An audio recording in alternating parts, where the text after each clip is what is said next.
Le sommeil, jour numéro 3. Bonjour à tous, je suis Cédric Maiguette, diététicien nutritionniste et expert en bien-être naturel depuis plus de 10 ans. Alors aujourd'hui, on va voir un peu ce qu'un manque de sommeil peut aggraver ou peut notamment engendrer sur votre corps. On l'a vu un peu de manière globale. En fait, vous avez compris que la phase de sommeil est hyper importante. Elle régénère en fait toutes les cellules, tous les tissus. C'est vraiment pendant la nuit que notre corps, si on peut dire, s'améliore et se répare. Ainsi, c'est mécanique, hein. Plus on réduit le temps, on va dire, de réparation, et moins on peut réparer de choses, si on peut dire.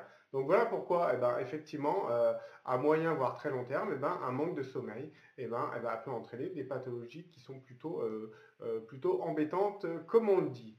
Donc j'ai fait un tour des principales pathologies les plus parlantes, et après on verra en dernier point quelque chose de très important pour voir que le manque de sommeil peut avoir des impacts catastrophiques sur, on peut dire, même l'humanité. Vous allez vite comprendre pourquoi.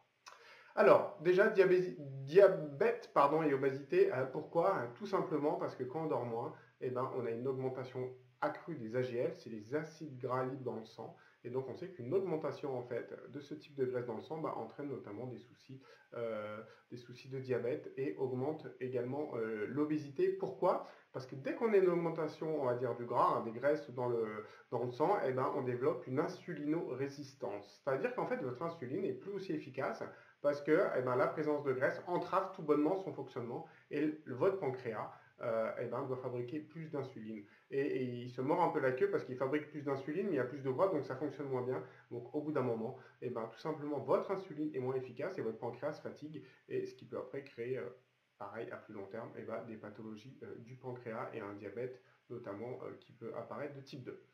Alors effectivement, après, d'un point de vue plus mental maintenant, on a également la maladie d'Alzheimer. Comme on l'a vu, le sommeil en fait est très important pour nettoyer vraiment tous les déchets, quels que soient les tissus et les organes de votre corps. Or, comme je le rappelle encore, moins il y a de sommeil, moins votre corps peut bien faire le ménage. Et il faut savoir que un point chez les patients d'Alzheimer, c'est qu'en fait, on a une accumulation de plaques d'amyloïdes. Grosso modo, c'est un déchet. Et quand on est en manque de sommeil, le corps ne peut pas bien nettoyer toutes ces plaques d'amyloïdes, et c'est ce qui entraîne la dégradation des états pour ces types de patients qui ont la maladie d'Alzheimer. Alors après aussi, on peut voir que globalement, on n'a pas encore trop compris comment, en fait, les maladies chroniques, enfin les inflammations chroniques, il y a un lien de cause à effet, pareil, sur un manque de sommeil. Donc en fait, moins vous allez dormir, moins votre corps pourra se réparer, comme je l'ai dit, et donc l'inflammation va traîner plusieurs temps, de plus en plus long. Donc voilà pourquoi également sur tout ce qui est inflammation de manière globale, le manque de sommeil a également une action dessus. Après, on sait également l'immunité. Pareil, c'est pendant la nuit que l'immunité vraiment se régénère, se modifie, améliore vraiment ses anticorps. Donc, dès que vous dormez mal, pas assez du moins, mal et pas assez c'est encore pire, votre immunité en prend également un coup. Et aussi, quelque chose qui peut intéresser pour les personnes qui veulent un peu contrôler leur poids ou qui veulent même perdre du poids, c'est pareil. On n'a pas encore beaucoup de liens de cause à effet. On sait que ça fonctionne sur différentes hormones qui sont clés, notamment sur la satiété et l'augmentation de l'appétit. Bien souvent, je pense que vous l'avez dû vivre. En général, quand on dort pas bien, le lendemain, c'est vrai qu'on mange un peu de manière un peu décousue, si on peut dire. On est vraiment tenté par des choses qui sont vraiment pas très saines. Je pense que les jeunes, si vous voyez cette vidéo, comme on dit, un retour de boîte, souvent ça arrête au fast-food. Voilà un exemple typique, et en général, on a une faim d'ogre par rapport à ça. Bon, évidemment, il peut y avoir des excès, d'autres excès, mais des excès notamment alcooliques et un manque de sommeil. Alors là, on a le carton plein, si on peut dire, pour vraiment manger n'importe quoi. Donc voilà pourquoi un manque de sommeil fait qu'on mange un peu n'importe quoi. Si vous faites aussi des voyages des fois très longs, on s'aperçoit que on mange plusieurs fois dans l'avion, on arrive, on a faim, pas trop faim, on ne sait pas trop où on en est. Donc voilà pourquoi le manque de sommeil et les décalages en fait ont également une action sur la satiété et l'appétit.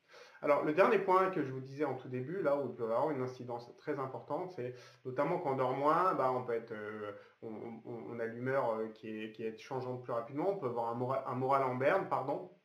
On a une baisse d'attention, on a une baisse du discernement, et ça a vraiment été prouvé au cours de plein de situations dans le passé que je vais vous dire tout de suite. Déjà, c'est clair et net, on s'aperçoit que la plupart des accidents sur l'autoroute, qui sont pour l'instant les endroits les plus sécurisés, eh ben, évidemment, c'est pendant la nuit ou en début, très début de matinée, en tout petit matin, comme on dit, parce que c'est là où la tension est la plus basse. Donc, manque de sommeil ou décalage, on retrouve en fait les accidents de la route les plus importants, malheureusement, se retrouvent encore de nos jours eh ben, au cours du petit matin ou dans la nuit. Après, il faut savoir que d'un point de vue centrale nucléaire. Aux États-Unis, en 1979, la centrale qui s'appelle Three Mile Island et en 86 Tchernobyl. Et ben, les études d'après, enfin pas les études, les investigations après ont clairement montré que les ingénieurs ont eu soit un manque de discernement, ou soit n'ont pas pris la bonne décision, bah, vraiment parce qu'il y a eu des manques de sommeil, c'était des personnes qui avaient soit un travail décalé, ou soit qui avaient travaillé depuis plus de 12-13 heures d'affilée. Donc on peut voir vraiment qu'un manque de sommeil peut avoir un impact bah, pour le coup sur l'humanité comme je l'ai dit. En 1986, là on est côté encore des États-Unis, Challenger qui est en fait un vaisseau spatial, et ben, la décision de lancement a mal été prise et de ce fait-là explosé en l'air tout bonnement parce qu'elle s'est retournée. Toutes les données techniques et météorologiques n'ont pas été prises en compte par les ingénieurs, enfin par les ingénieurs ou l'équipe, hein, pardon, les équipes, et par justement les investigations ont montré qu'il y a eu des travaux, que les personnes étaient en pause depuis bien trop longtemps et a entraîné de ce fait un manque d'y discernement. Et d'un point de vue vraiment encore plus écologique, en 1989, en Alaska, un très gros bateau portant du pétrole, en 1989, je ne sais pas si je l'ai dit, qui s'appelle Exxon Valdez, et ben, en fait, est rentré tout bonnement ben, dans les côtes d'Alaska et a déversé plus de 28 000, non, c'est 28 000 km² de marée noire qui s'est produit, et tout simplement parce que le lieutenant qui était là-bas, eh ben, s'était tout bonnement endormi. Ouais, vous avez bien entendu. Donc on peut voir que dans certains cas, peut-être vous dans votre travail tous les jours, vous n'aurez pas cet impact-là, mais on peut voir qu'il y a des impacts très importants d'un manque de sommeil et ce n'est pas anodin.